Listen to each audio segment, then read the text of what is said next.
The lights were bright, the cameras rolling, and the studio carried that charged silence before something unforgettable happens. Millions watching at home expected another predictable debate, sharp words, talking points, maybe a few smirks. But what unfolded was anything but ordinary. Jasmine Crockett leaned forward, her voice cutting through the noise with a calm, deliberate force. The American people deserve to know who you've really been meeting with. The words hit like a thunderclap. For a fraction of a second, the air froze. Kash Patel, the man who had made a career out of deflection and swagger, blinked hard. His practiced grin faltered, his lips parted as though to speak, but nothing came. The camera zoomed in, catching every flicker of discomfort on his face. Viewers at home could feel it, the rare moment when the mask slips and the truth threatens to break free. Social feeds lit up instantly. Screenshots of Patel's stunned expression spread across Twitter, Instagram, TikTok, with captions that read, "Did you see that?" And this is the moment. Crockett had pierced straight through the polished armor. The audience knew they weren't watching. Just another argument, they were witnessing history unfold in real time. Patel shifted in his chair, forcing out a chuckle, the kind that tries to turn humiliation into humor. But the sound fell flat. Even the host's eyes widened. Caught between journalistic neutrality and the awareness that something seismic was happening on their set. Crockett didn't flinch. She didn't raise her voice, didn't resort to theatrics. She simply held her ground, every word carrying the weight of conviction. It was the kind of clarity that doesn't just silence a room, it electrifies it, and viewers leaned closer to their screens, hearts pounding, waiting for the next strike. Because this wasn't about politics as usual, this was about accountability. About a powerful man cornered by a woman who refused to let him escape. The tension thickened. Patel's hands fidgeted beneath the desk. Crockett's gaze stayed locked, unblinking, unafraid. And for the first time, it wasn't his voice that owned the stage. But this was only the beginning. Because what she revealed next left the studio in chaos. What made this moment so explosive wasn't just the silence that followed. Crockett's words, it was the weight of everything behind them. This wasn't two random guests sparring on cable television. This was the collision of two very different visions of America. Two opposing forces whose clash carried consequences far beyond the studio walls. Kash Patel hadn't stumbled into this seat by accident. For years, he had carefully crafted his image. The loyal soldier of Trump's inner circle, the man who never blinked when asked to defend the indefensible. He was rewarded with headlines, green room invitations, and the spotlight of conservative media eager to polish him into a warrior for their cause. To his allies, he was the ultimate insider, sharp, ruthless, unflinching. To his critics, he was the poster child of manipulation, willing to twist the truth as long as it kept him close to power. But on this night, his swagger collided with someone who refused to play by his rules. Jasmine Crockett had built her reputation the hard way through courtroom battles, community defense, and a relentless drive to give voice to the voiceless. In Congress, she had shown she could take punches from all directions and never waver. Her sharp questioning, her calm intensity, and her refusal to back down had made her a rising star among progressives. But also a target for critics who underestimated her resolve. That's what made this confrontation matter. It wasn't just television. It was a test of which voice America would amplify. The voice of manipulation or the voice of accountability. And make no mistake, the country was primed for a moment like this. Corruption scandals had already soured public trust. Families across America were watching institutions bend under the weight of political games. In that tension, people weren't just hungry for drama, they were desperate for proof that someone could cut through the noise and fight for what was real. When Crockett leaned in and named what Patel didn't want named, it was as if she held up a mirror not only to him, but to the entire system he represented. The stakes weren't about winning a debate. They were about whether truth could still land a punch in an era where lies travel faster than light. Every viewer felt it. Progressives cheered. Immigrants saw their own resilience reflected. And everyday people tired of empty spin recognized the rare courage of a leader who didn't flinch. On the other side, Patel's defenders rushed online to dismiss the exchange. But even their voices sounded shaky. Desperate to rewrite a moment the cameras had already immortalized, the host tried to smooth over the tension. But it was too late. The air was electric, the stage set for something bigger. Crockett had struck first, but the battle was far from over. Patel wasn't going to walk away quietly, and the audience knew it. Because when power feels threatened, arrogance becomes its shield. And when Patel tried to brush it off with arrogance, Crockett raised the heat even higher. To understand why Kash Patel froze under Jasmine Crockett's words, you have to know who he is and how he got here. Patel didn't stumble into the spotlight by chance. His rise was carefully engineered, fueled by loyalty to power and a willingness to do what others wouldn't. Born in Queens, New York, Patel built a career in law, eventually finding himself in the world of national security. But it wasn't his legal acumen alone that pushed him forward. It was his ability to align with the right people at the right time. In Washington, that skill can take you further than any diploma ever could. When Donald Trump stormed into office, Patel saw not just an administration but an opportunity. Became one of Trump's most trusted loyalists, navigating legal defenses, investigations, and controversies with a mix of bravado and calculation. Soon, Patel wasn't just an ADH, was a soldier. In Trump's eyes, loyalty was the highest currency, and Patel paid in full. His name began appearing in headlines, his reputation forged not in bipartisan respect, but in his relentless defense of a president under siege. To supporters of Trump, Patel was a fighter, someone who got it. To critics, he was a partisan. Weapon, more interested in shielding power than serving the public. The more he defended Trump, the bigger his platform grew. Cable networks like Fox News turned him into a regular guest, where he perfected a strategy of mixing legal jargon with snappy soundbites designed to both impress and inflame. He smiled as he dismissed critics, laughed off scandals, and leaned into the role of the provocateur. To his fans, it looked like confidence. To those watching closer, it reeked of arrogance, a man too comfortable dodging accountability, too eager to twist facts when the cameras were rolling, and the controversies piled up.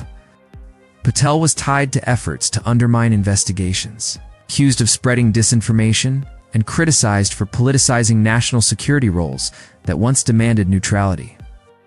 Each time, he brushed it off, projecting an image of untouchable bravado.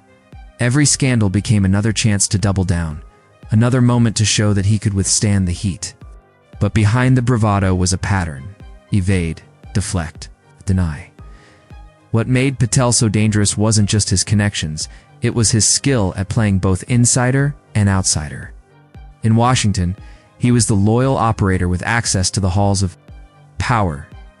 On television, he styled himself as the truth teller, railing against the very establishment he thrived within. That contradiction was his brand, fighting the swamp while swimming comfortably in its deepest waters, and he knew how to weaponize identity. He often positioned himself as proof of diversity within conservative ranks, an immigrant success story that supposedly undermined critiques of bigotry in Trump's orbit. But critics pointed out the hollowness of that narrative. His story wasn't about lifting others. It was about securing his own seat at the table, even if it meant propping up systems that excluded people who looked like him. It was that contradiction publicly polished but privately compromised that Crockett zeroed in on. Because while Patel was skilled at controlling the narrative in friendly environments, he wasn't used to being pressed by someone unwilling to bend. And that's why the opening confrontation shook him. Crockett wasn't just calling out a pundit. For playing political theater, she was holding up the record, the history, the alliances, and the contradictions that Patel had spent years trying to manage.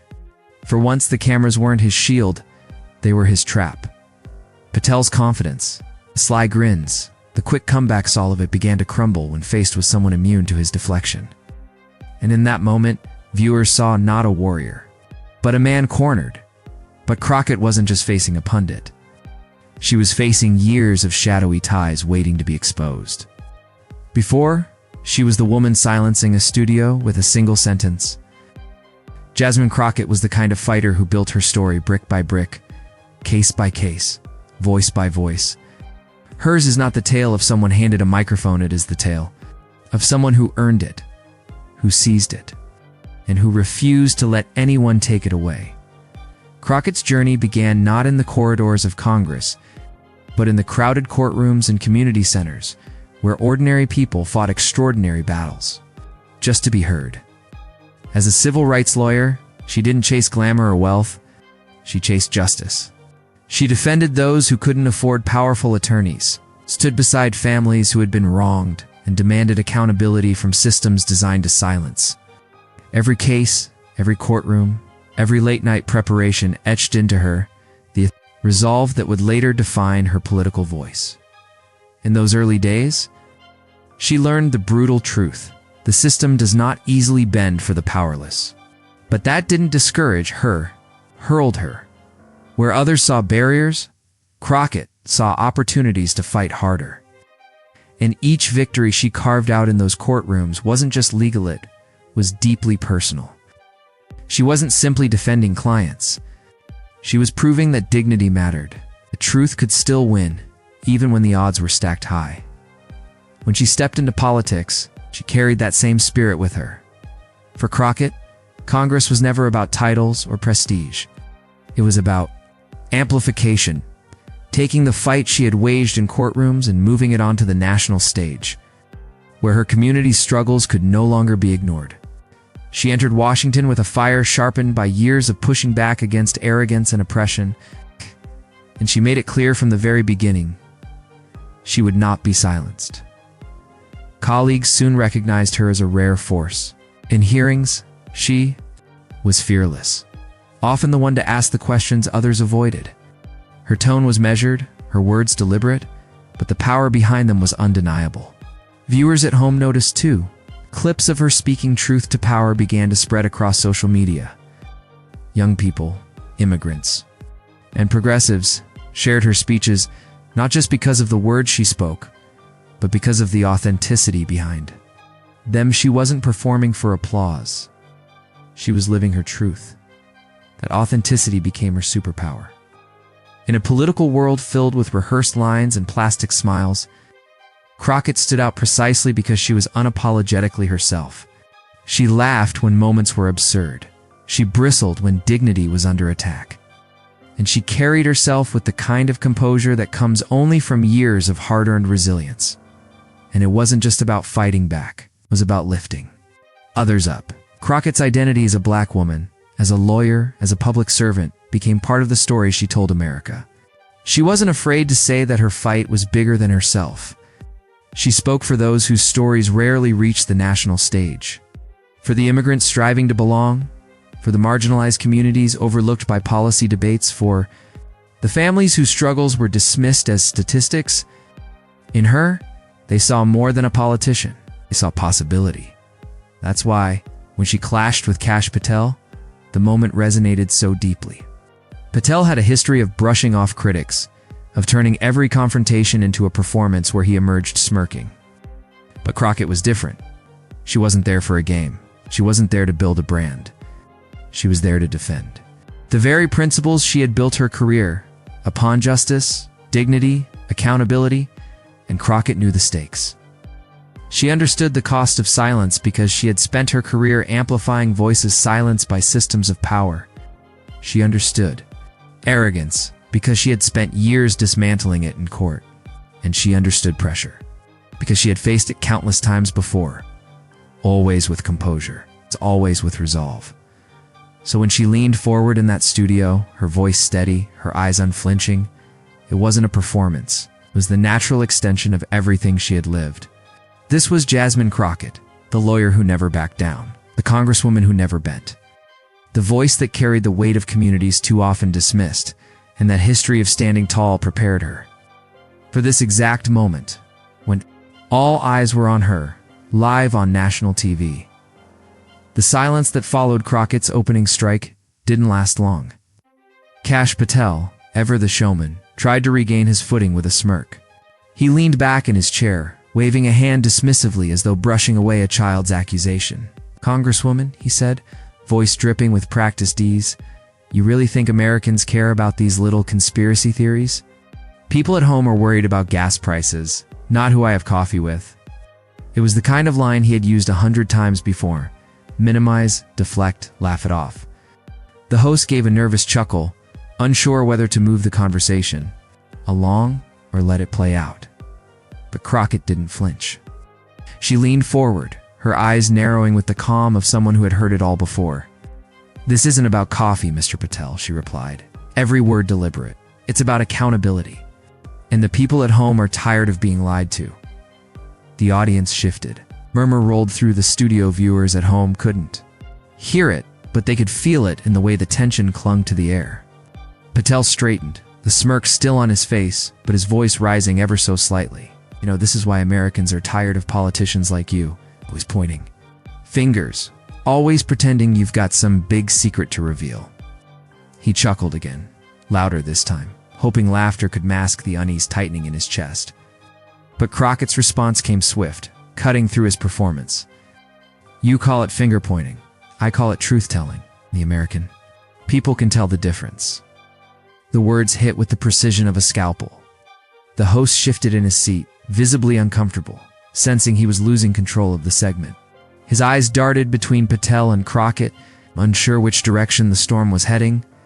Patel tried once more, raising his hands as if in mock surrender. "Please, spare us the righteous act. If you had something real, you'd put it on the table instead of playing games." His voice carried more edge now, less humor, more bite. He was rattled and everyone could see it. Crockett paused. The pause wasn't hesitation, it was strategy. She let the silence hang just long enough for viewers to lean closer, for Patel to fidget in his chair. Then she delivered her reply, calm and unwavering. "Careful what you ask for." The studio buzzed. The murmurs grew louder, even through the cameras. Audiences at home could sense something monumental was building. Patel's smile was gone now, replaced by a tightened jaw. He shifted forward, trying to reclaim the spotlight. But every interruption only made him look smaller, more desperate. Crockett, on the other hand, seemed to grow stronger with each passing second. Her voice never rose, her composure never cracked. It was the perfect counterweight to Patel's unraveling performance, calm versus chaos. Dignity versus deflection. The host cleared his throat, attempting to restore order, but it was useless. The debate had slipped from his hands and into history's. Patel's interruptions grew sharper, his jokes flatter, his defenses weaker. Crockett answered each one with precision, slicing through arrogance with the patience of someone who knew the facts and knew. The cameras were on her side. The atmosphere tightened like a pressure cooker, the kind where every second feels heavier than the last. Viewers at home weren't just watching, they were holding their breath, waiting for the strike they sensed was coming. And then Crockett unleashed the line that froze Patel in his seat. For a moment, time seemed to slow. Tension in the studio had reached a breaking point, the kind of silence that doesn't just hang in the air, it weighs on it. Patel leaned forward, ready to fire off another dismissal, but Jasmine Crockett struck first. Her voice was steady, but the words carried the weight of an earthquake. "You say it's just coffee, Mr. Patel?" But the records show something else. Meetings, dinners, phone calls, consistent contact with figures tied to lobbying firms under federal investigation. That's not coffee, that's a pattern. The gasp came before Patel could even react. Audience members shifted, eyebrows raised, and the host blinked in disbelief. Patel opened his mouth to respond, but Crockett wasn't finished. She reached for a stack of papers, sitting beside her, a deliberate move. Not rushed, not frantic, but measured, as if she knew exactly what she held. "Here," she continued, lifting the documents just high enough for the cameras to catch, "are visitor logs. Times, dates, names. The same names you've gone on national television denying any ties to. You've told the American people one story, but these receipts tell another." The phrase "these receipts" ignited the internet in real time. Screens lit up with hashtags, hashtag Crockett receipts, hashtag Patel exposed, hashtag truth hurts. Twitter timelines filled with clips of Patel's face, his expression twisting as Crockett laid out fact after fact, each one hitting like a hammer against glass. Patel chuckled, forcing another attempt at bravado. "Congresswoman, this is ridiculous. You know how many people I meet in a week? You can twist anything into a conspiracy." His words came faster now, his pitch slightly higher, betraying the crack in his armor. But Crockett didn't raise her voice. She simply turned her head toward him, her eyes unwavering. "It's not a conspiracy when the evidence comes from government records. It's not twisting when it's your signature on the log." The host shifted in his chair, hands clasped tightly, unsure if he was moderating a debate or witnessing a public unmasking. The murmurs in the studio audience grew louder, the kind of sound that swells when people realize they're part of something unforgettable. Patel tried again, this time with anger. "This is what you Democrats do? You throw papers around, smear reputations, and call it justice? You've got nothing real here." Crockett's reply came like a scalpel, calm, precise, devastating. "If it's nothing, then why does it shake? You so much to hear it aloud?" Another wave of gasps rippled through the audience. Patel's jaw tightened. He reached for his water glass, hand trembling slightly, the kind of detail the cameras never miss. The sweat along his temple glistened under the studio lights, betraying what his words tried to conceal. Crockett leaned in again, not with aggression, but with conviction. "You've spent years presenting yourself as a patriot. Patriots don't hide their ties to groups working against the very institutions they claim to protect. Patriots don't mislead the American people while cashing checks from those who want to weaken this democracy. You don't get to wave the flag while you sell out the country it represents." The words landed with surgical precision. Social media erupted. TikTok edits appeared within minutes, Twitter users quoting her line as if it were scripture. "You don't get to wave the flag while you sell out the country it represents." It was the kind of soundbite destined to live far beyond a single broadcast. Patel tried to interrupt again, his voice cracking slightly as he blurted, "This is slander." But Crockett didn't budge. She raised one hand slightly as though to quiet him, not with arrogance, but with authority. "The truth isn't slander, Mr. Patel, and the truth is catching up to you." The studio fell into a hush. Even the host seemed frozen, his eyes darting between Patel's unraveling composure and Crockett's steady fire. Every second stretched longer than the last, every breath louder in the silence. Patel fumbled for words, stammering through half sentences, his arguments collapsing before they could form. This is all politics. This is just a setup." But the crowd wasn't buying it, could feel the energy shift. The once smirking operator was now visibly cornered, unraveling under the glare of a woman who had walked into the studio armed not with insults, but with facts. And Crockett delivered her final strike, the moment destined to echo. She leaned closer to the mic, her voice quiet but unshakable. "The American people are smarter than you think. They see through the deflections, the denials, the smirks. And what they're seeing tonight is the truth. Live without a filter." It wasn't shouted. It wasn't theatrical. It was the calm power of someone who knew she had already won. The audience gasped one final time, some even applauding softly, before catching themselves. "What?" Patel sat frozen, his jaw tight, his eyes darting as though searching for an escape. But there was none, because this wasn't just about one clash on television. It was about years of contradictions colliding with the one thing Patel couldn't spin away from, the truth in front of millions. And as the clip spread online, as hashtags trended and commentators scrambled to weigh in, the message was unmistakable. Jasmine Crockett had delivered the mic drop, moment of the year. But the fallout didn't end in that studio. It spilled into every corner of America within hours, the moment the cameras cut to commercial. The battle inside that studio had already leapt out into the world. Within minutes, phones buzzed, notifications lit up, and timelines flooded with the same 2-second clip. Jasmine Crockett leaning forward, calm but unshakable. As she delivered the line that cracked Kash Patel's composure, Twitter lit up first. The hashtag Crockett exposes Patel surged from a whisper to the #1 trend nationwide in under an hour. Influencers, activists, even late-night hosts waiting for their writers' rooms to kick in, everyone grabbed hold of the moment. That frozen image of Patel's eyes widening, his smirk collapsing, was turned into endless variations of memes. One showed him under a spotlight with the caption, "When receipts arrive." Another paired Crockett's line with fire emojis.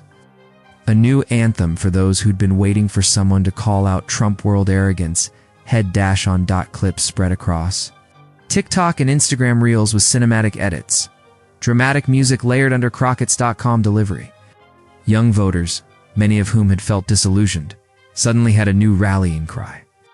They weren't just laughing, they were inspired.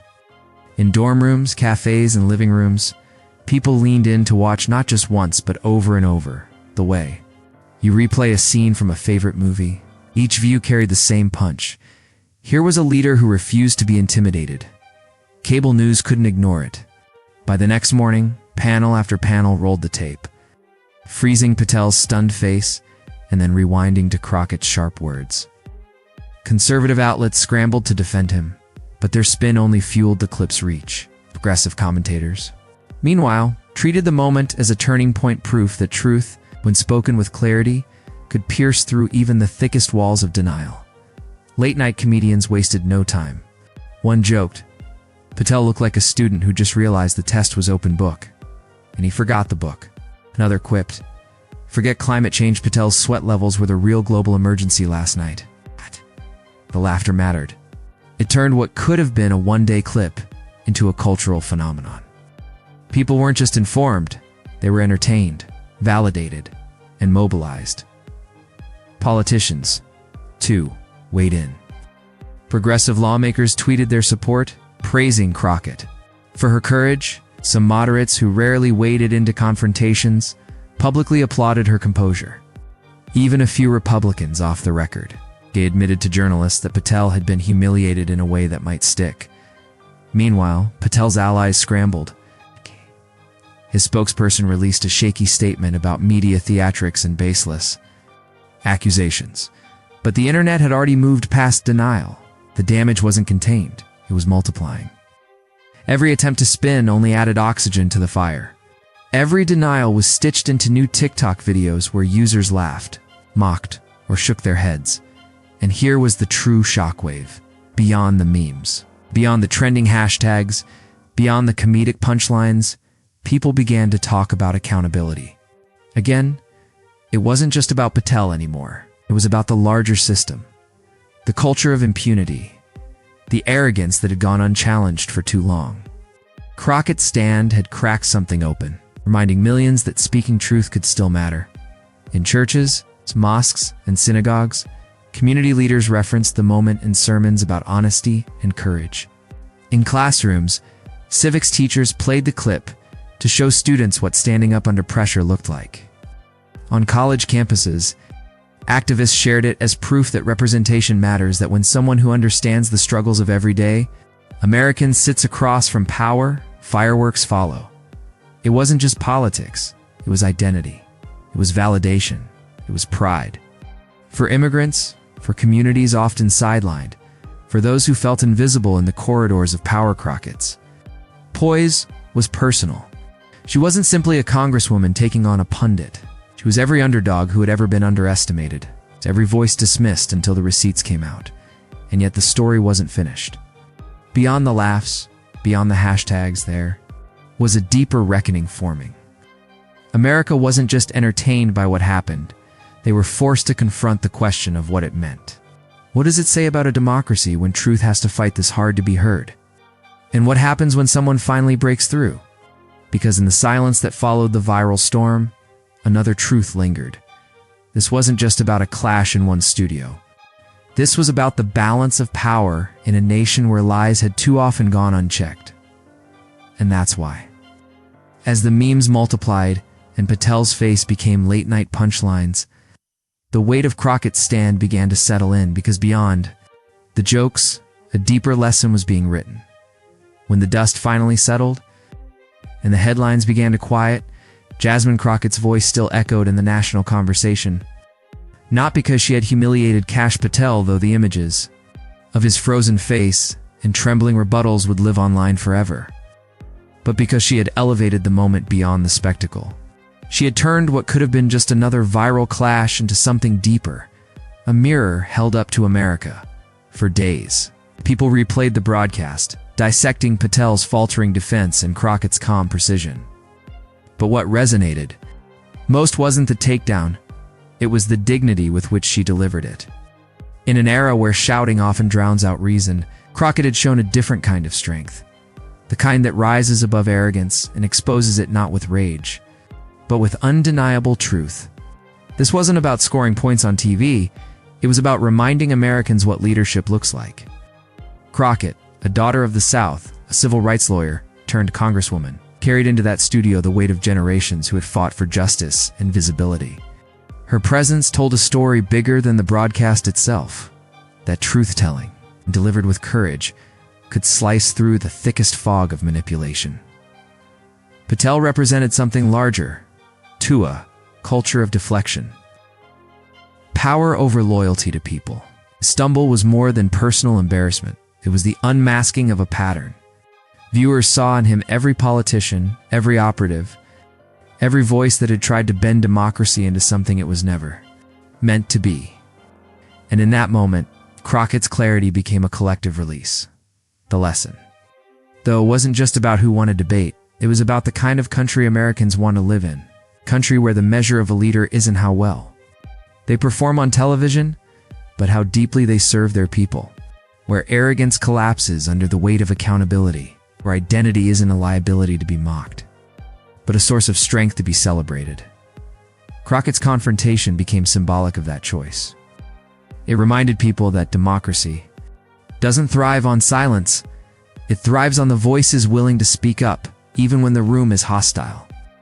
Her composure under fire didn't just inspire admiration, it planted a seed of responsibility in everyone watching. If she could hold her ground against years of entrenched power, then surely ordinary Americans could hold theirs in their own communities, their own workplaces, their own families. The beauty of that night was not in Patel's stumble, but in Crockett's steadiness. She didn't need to scream to be heard. She didn't need to degrade her opponent to make her point.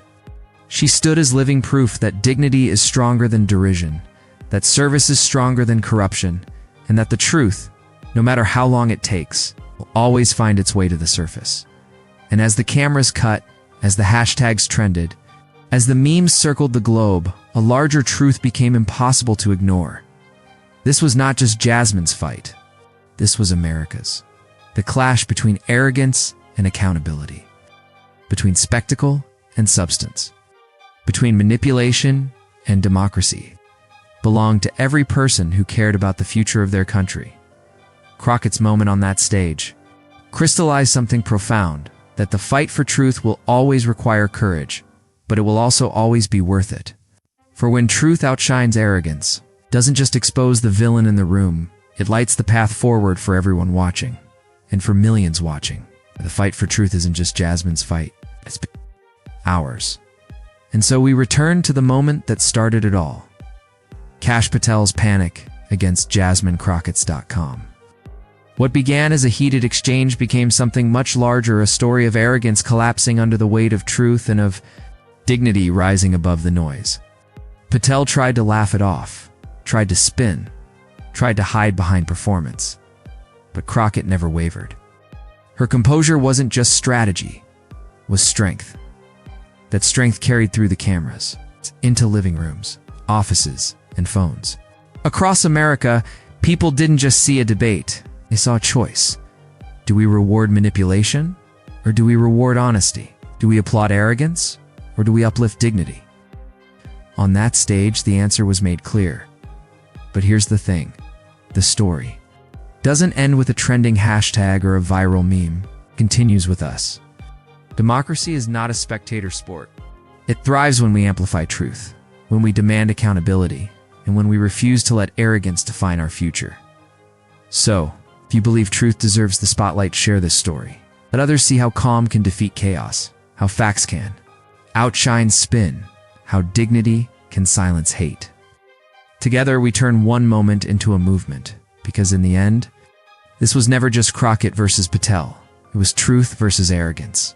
And every time we choose which story to tell, we shape the country we want to live in. If you're with us, hit that subscribe button, share this video, and add your voice to a growing community that believes in something bigger. The fight for truth is here and it needs all of us.